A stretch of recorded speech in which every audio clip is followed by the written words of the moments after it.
This past weekend, I listened to Cal Newport's book, Digital Minimalism, and honestly, it's time for a radical change. I have done technology detoxes before. I have done a digital, phone declutter before, but honestly, both of them were just dipping one toe in instead of taking the full dive, and I'm just tired. I'm tired of it. I want to feel proud of the videos that I make again. I want to feel inspired. I just want to feel like I'm not slogging through every single day. I have some notes on the book if you just want a bit of a TLDR. The one thing that I will say about Cal Newport's book is that it is definitely coming from an American and able-bodied point of view. So if you are not one or both of those things, I would definitely take some of his advice with a grain of salt, if not just adjusting it to your own life circumstances, because some of it is obviously not going to be applicable to you, or it will be slightly different based on where you live or your ability to physically do certain things. So I'm going to give you a bit of a TLDR of the entire book if you don't feel like reading the entire thing, or if you don't feel like reading things that don't apply to you. Honestly, part 1 of the book is applicable to everyone,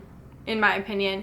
Part 2 and 3 is kind of where you can take the rest of it with a grain of salt because it may or may not apply to what's going on in your life. I'm just going to give you the SparkNotes edition of Cal Newport's Digital Minimalism and then hold myself accountable for doing a digital detox in the month of March. Okay, so basically the entire point of digital minimalism is finding a philosophy of technology that works for you and your lifestyle. The core principles are essentially the joy of missing out, otherwise known as JOMO, which is the antithesis to FOMO, which is usually what social media causes you to feel, and intentional use. So the 3 main points that he makes in the first section: clutter is costly, optimization is important, and intentionality is satisfying. So when he was talking about the point that clutter is costly, he brought up Thoreau's new economic model, and if I'm looking down, it's just because I'm looking at my notes, which is essentially shifting units of money into units of time. And this is something that I related to a lot, because whenever I say that I'm going to be moving down to New Zealand and living on a homestead, they always ask what I'm going to do for work. And besides having a YouTube channel, I hope not to work. Obviously, having a YouTube channel and running it is work, and it is time consuming and it takes a lot of energy, effort, but I don't want to have a job. That's literally the point, because instead of spending time to make money to buy food to eat, I'm just going to spend time to grow food to eat. So there's not much more in my life that I need besides shelter and food and a couple of my little hobby activities that I can get for little to no cost. I don't plan on having a job when I go down to New Zealand. It'll be YouTube if it's anything. But anyways, that's getting into my life. I think essentially what he was saying in this part is that having too many apps on your phone to optimize is actually doing you more harm than good, because if you have all these apps on your phone and you're using all this time to set them up, use them, all this stuff, is it actually helping you or is it hurting you? And that kind of goes on to the next point, which is that optimization is important, because in this area, he mentioned the law of diminishing returns and how the curve ends up flattening out. The more apps you have, the more you use your phone, the more you use social media, all of this stuff, the benefits do not outweigh the costs after just a very short amount of time. So that's something that is definitely important to think about, because you can definitely get benefits out of using social media, and he does list these in the book. If you're interested in the studies that have gone on, the neuroscience, all that stuff, he does mention and list a lot of studies in the book. But yeah, essentially the curve flattens out after a very short amount of time, which is why number 3, intentionality is satisfying. Because the point that he's trying to make is that intention is much more important than convenience. Just because a bunch of people happen to use a platform or use a certain app or whatever doesn't necessarily mean that you have to as well. And having a choice of which things you actively and intentionally engage in is going to bring you a lot more satisfaction. So he suggests doing a digital declutter. And honestly, it kind of reminds me of the no-buy year, which is why I feel like this aligns with a lot of us on this channel. I feel like a lot of us are really just trying to take out the excess in our lives, the things that don't really matter, and using our resources, aka our money and time, in a better way. So essentially, this is what he says to do for a digital declutter. Remove yourself from all optional technology for 30 days. Find hobbies and activities to fill your newfound time,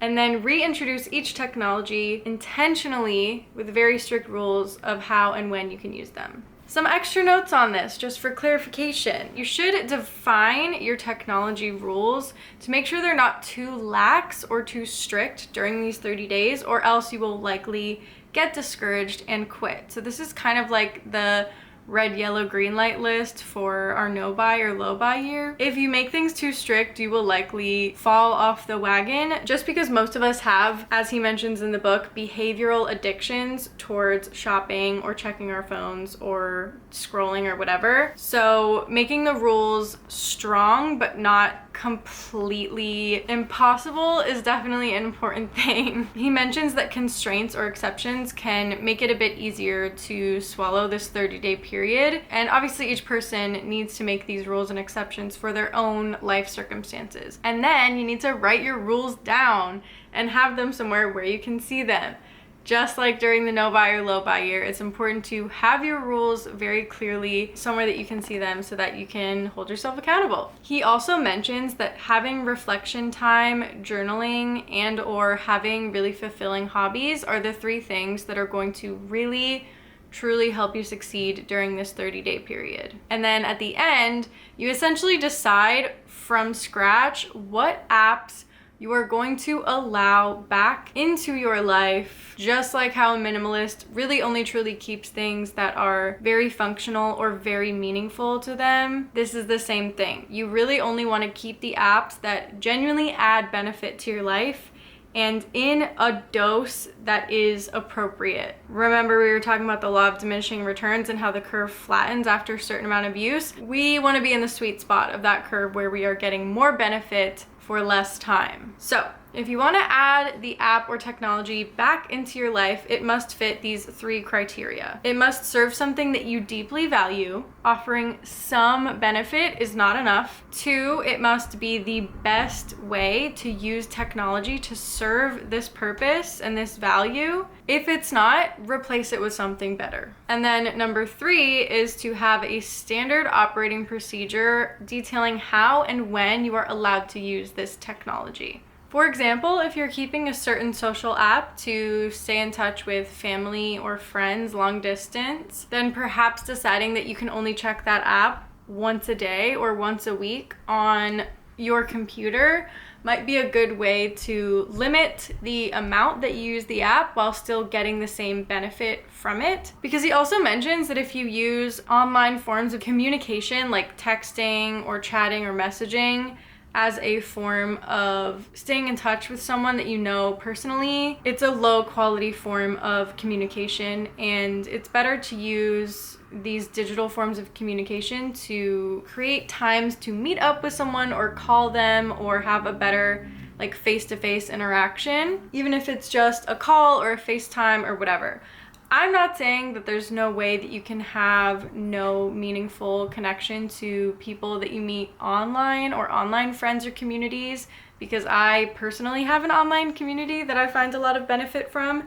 However, I have noticed recently that when I spend too much time on it or I check it too frequently during the day, it is very distracting to me and pulls my focus away from videos that I'm trying to create, tasks that I'm trying to complete, etc. So I will be making some new rules in terms of that One thing that he mentions that I feel like is probably the crux of the issue that social media has created is that solitude is literally so vital for the human brain. And what he means by this is quiet reflection time where your brain is the only input in the room. You know what I mean? He mentioned how journaling and long silent walks are very good for times of solitude and reflection and pondering, because essentially devices are hijacking your ability to have solitude or downtime or self-reflection, because in every spare moment,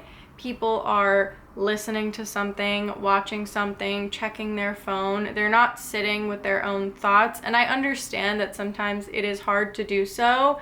However, if you don't sit with your own thoughts ever, all the problems that you are running away from are going to follow you. Journaling is very helpful with that. Therapy, if you can afford it or have access to it, is obviously very helpful with that. But the inability to be alone with your own thoughts is not going to help you in the long run. You need to be able to parse through those things, and if you need to do so in a safe environment like therapy or journaling or whatever, then please do so. Yeah, if you always need constant stimulation and you can't be alone with your own thoughts, you are doing yourself a disservice, because you're not allowing your brain to sit, process, or problem solve in a proper and healthy way. And I'm not just saying this because he mentioned a lot of studies and data to prove this fact, because Gen Z, we are essentially the first generation where we've had internet for most of our lives, and they have essentially seen a very significant correlation between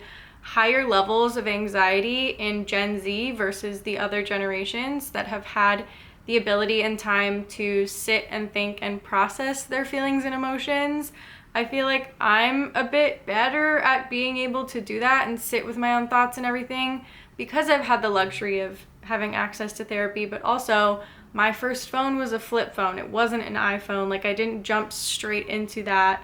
And my parents were definitely a bit less on the have access to the internet at all times thing. I wasn't really on the internet until middle school, I would say, and that's when I got my first computer that was connected to the internet. So when our parents growing up were like, it's these damn phones, unfortunately, scientifically, they are correct. It is statistically evident that spending more time on your phone, scrolling, distracting yourself, all these things has been linked to higher levels of anxiety and loneliness. So I suggest trying to schedule in these moments of solitude and self-reflection, whether that's just morning pages, which is just writing for 3 pages in a journal without stopping in the morning to get out your thoughts. And after a while, your creative ideas start shining through. This is something that I have been dying to get back to doing, and I'm really excited to be doing during my digital detox and hopefully in the future as well. Just regular plain journaling. If you need to look up prompts, then that's a good idea of something to do. Maybe making a rule for yourself that you're not going to look at a screen while you're eating, just so you have a moment of self-reflection. He also suggests maybe practicing times to leave your phone behind if you're able to, or putting it at the bottom of your bag so it's not accessible if you're going out for a walk or going out to dinner or at work or working at home and putting your phone in a different room. Really just separating yourself from the constant distraction of your phone is something that's really, really important, or at least finding moments where you are allowed to be sitting with your own thoughts, or just giving yourself a moment where you're not constantly mentally stimulated. To kind of close out these thoughts before I go into what my plan is for my digital detox in March, he kind of goes into the idea of if social media is truly good or bad, and he does mention that we can receive positive benefits from social media if it is used correctly. And like I said before, the law of diminishing returns. The curve absolutely flattens out at a certain point, and we need to not be at that point. He mentions how we really only receive positive benefits from social media if we are seeing updates and posts from people that we know well. Essentially, the best practice is to operate with no social media besides a certain block of time during the week or day that you are allowed to use it. And at the end of the day, he concludes the book by saying that, like physical minimalism, the process of digital minimalism is ongoing and ever-changing. It will always need to be tweaked and adjusted as you go through life. It's not just one of those things where you delete the apps off your phone and then yeehaw, you're all good. I did the same thing. I turned my smartphone into a dumb phone and things kept creeping back on. So really setting clear boundaries for yourself, making rules, having good practices are the things that are going to keep you on track for that good quality of life and feeling in control of your time. At the core of it, he says it's really about the joy of missing out and using your time intentionally. Obviously, there's so much that he goes into where all of these apps and websites are literally designed to trick your brain and make you feel addicted to the process of swiping and scrolling and all of these things. You can either read the book or watch The Social Dilemma for more information on that if you want to be terrified. But I feel like it doesn't take a genius to know that they love to steal our data and scrape our information to train AI and all that stuff. So if you're against all of that, I feel like this is a perfect way to remove yourself from a lot of those social media apps if you haven't done so already. If not just for the reason that you want to reclaim your time and energy and your focus, because I already have ADHD. I don't need my stupid phone to be fragmenting what little executive function I already have. So anyways, let's get into my digital detox plan. I set this up in the same way that I set up my no-buy year because it is a framework that works really well for my brain because it feels very familiar and comforting. So I have a red light, a yellow light, and a green light list for my digital detox and things that I would like to declutter and or sort and organize on my phone and computer over the next month that I will do an update video for probably in mid-April because I kind of have a lot going on in March, end of March, early April. So I will want to compile all of that data and then I can put it out for you guys in April. But anyways, my red light list includes Instagram, which is literally hanging on by a thread at this point. So this is really going to be the test of whether or not Instagram is going to exist for me. So we will see. On my red light list also is going to be watching YouTube videos because honestly, I sometimes fall into a rabbit hole. When I'm editing, uploading, whatever, YouTube is open in the background to see if there are comments or whatever things that I can reply to, and then it's so easy to just switch over to the YouTube tab and like watch a video while I'm editing my own video, like interspersed between, and I feel like it makes my editing time twice as long, obviously, because I'm not focused on editing, and it's really starting to piss me off because it's taking up my entire day and I don't feel like I achieved or got anything done even though I edited an entire ass YouTube video. So yeah, watching YouTube videos is just going to be on my red light list for the entire digital detox, and then I'm going to have to decide how much, when, and where I'm going to be able to watch YouTube, but for now it's going to be a no. Pinterest, I'm putting that on my red light list. I'm taking it off my phone. It's probably going to stay off my phone. I only had it on there so that I could have my little vision board like cycling through on my phone, but honestly it doesn't add enough benefit for me to have the app on my phone because it's really easy for me to get distracted on it. So I'm just gonna take that off. Another thing that I'm not going to be doing is playing any video games. I mean, I'm not a crazy gamer anyways. The last time that I played video games is when I played on this channel with you guys. I played Fields of Mystria. Anyways, let's move on to the yellow light list, which is going to be Discord, which I will only be allowed to use on my iPad, not on my computer, because every time that I do it on my computer while I'm editing, it is like literally the most distracting thing ever because all the conversations that we have on there are so fun and exciting. It just adds to my editing time like crazy. And it's because I have so much fun on there talking to everyone that it's just an extremely distracting thing on my computer that I just need to delete the app off my computer. But yeah, I'm gonna allow it on my iPad only from like a certain window of time that I haven't quite decided yet, but I will figure that out. It'll probably just be like a couple of hours in the middle of the day, just so I'm able to check it and then move on with my day, and like everything will be fine. As long as I check in every like 24 hours, like everything should be okay. I have a lot of mods on there. They're absolutely wonderful. And then another thing is watching TV or movies alone. So I'm going to make a slight adjustment of the rules for like if Ray and I are together, we can watch a movie or like 1 or 2 episodes of something, but like after we're done eating dinner, I just don't, when Ray is out of town, I don't want to be watching movies or TV or YouTube or whatever while I'm alone. I want to be reading or crocheting or something else, just for at least a month so I can reset my brain a little bit. Another thing on my yellow light list is email. I'm going to allow it on my desktop only because there's literally nothing that anyone could email me that is so important that I need to get to it in a timely, hourly manner, whatever. I don't care. The joy of missing out. I hate having my email on my phone. I just want to deal with it when I'm at my computer because I don't even like replying to emails on my phone. It pisses me off. Anyways, on my yellow light list, this is a slight adjustment from being not allowed to watch YouTube and not being able to use Pinterest. I'm allowed to watch educational videos for mending only.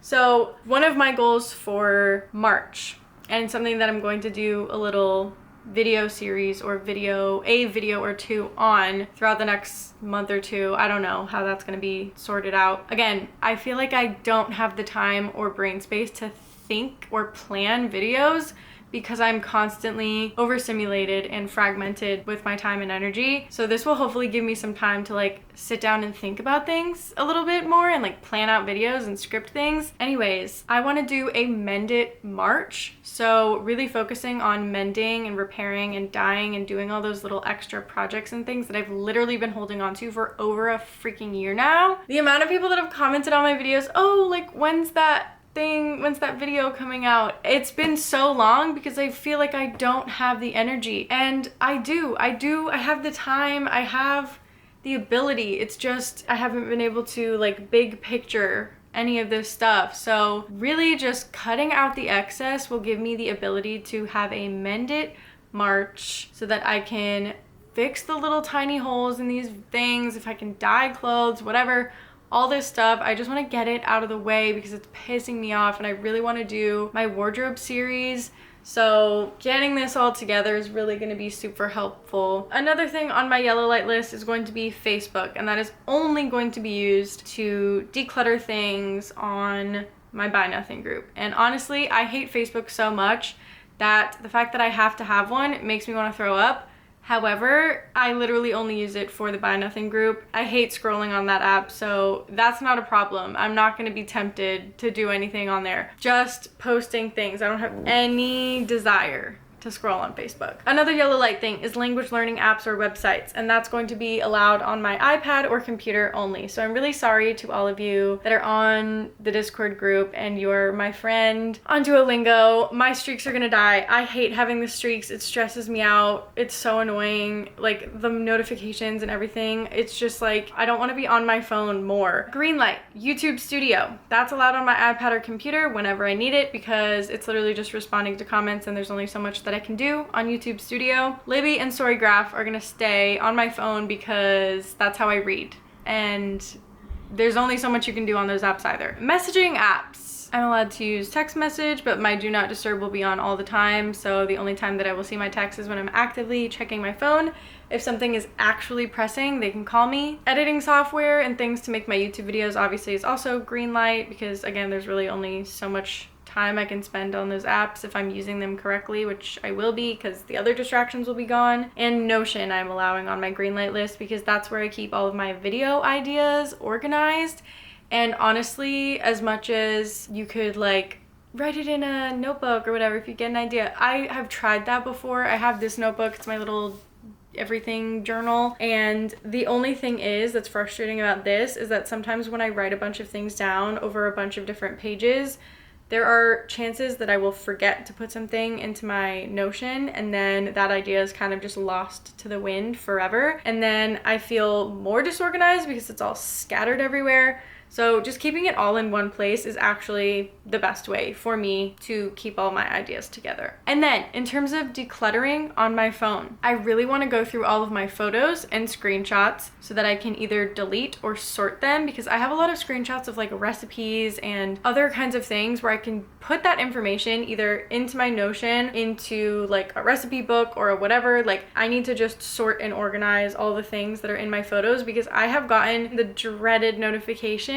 of my iCloud is too full. I do not want to send Apple more money. I do not want to pay them more money for more iCloud storage. I will literally be damned. It literally will stop saving videos and pictures on my phone because I've literally run out of storage that much. It's been giving me the notification. It's been emailing me for months now. And I finally was at dance class, tried to record a video, and it said, babe, your space is up. You're full. So that was really humbling. It's kind of what sparked the necessity of this video. I've literally been meaning to do this for months now. Anyways, I also want to declutter and sort recipes and crochet patterns because I have places to hold and keep each of these things that is not in screenshots or all over my Pinterest or whatever. I also really want to declutter and go through my Facebook and Instagram friends and my contacts. I kind of went through my contacts the other day. Facebook, I need to just cull a shit ton of people off of that. Instagram friends, I need to either unfriend, unfollow, or mute a ton of people, because if I haven't talked to you in the past 5 years, what makes me think that I'm gonna talk to you in the next 5 years? You know what I mean? You're really only supposed to be able to keep tabs on like 150 people. Like the human brain can legitimately only keep tabs on 150 people. So having too many more than that is really just gonna be overwhelming for your brain. Anyways, I'm also going to declutter most of my apps. Anything not essential, going to delete it. I do not care. I'm not going to use my phone as a tool anymore. I'm going to use it for the least possible things. Everything else is not that pressing. I know that we live in an age of like now, but if the no buy year has taught me anything, it's that nothing is that important that you need it right now. And if you do, you will get it and you will be okay. It's the joy of missing out. Like, I cannot wait to be untethered from anything else. So essentially, that is my TLDR of Cal Newport's Digital Minimalism and my plan of doing a digital detox in the month of March, and my plans of doing a Mend It March as well during that time that I hopefully have more focus, more free time, more energy. I really hope to get on top of some creativity again. I don't know. I want to feel inspired again. I want to feel excited about life again, and I just do not. I don't know if that's just a case of what's going on in the world and everything being so incredibly overwhelming, but like being able to critically engage with news again and all these things without just feeling a constant barrage of overwhelm. Like, I've set up my donations to things that I care about, so like I'm not gonna be like cut off from the world. I'm still going to engage with my friends and do things and blah, blah, blah. But like, I think a month of reset is really going to do me good because there's a lot going on in March. I have a lot of like physical things that I need to plan for. We're going on a trip at the very end of the month and my best friends are gonna be here watching Flip. So I have a lot to prepare for. We need to clean the house. We need to get this renovation done. You know, I just don't need my attention to be all over the place. I need to be able to focus on the things that actually matter. Anyways, I'm excited to show you my progress with everything that's gonna go on during the month of March as soon as I physically and possibly can. I have a lot of video ideas coming up soon, including this and like a wardrobe series that I'm going to be starting relatively soon, hopefully in the next few weeks. I know I've literally been putting this off for like over a year now. Oh yeah, so soon, so soon, so soon. Genuinely, I'm gonna start filming it this week or next week. So anyways, thank you so much for watching. Until the next one, I'm sending you all my love because we are literally all just trying our best out here. All right, see you later.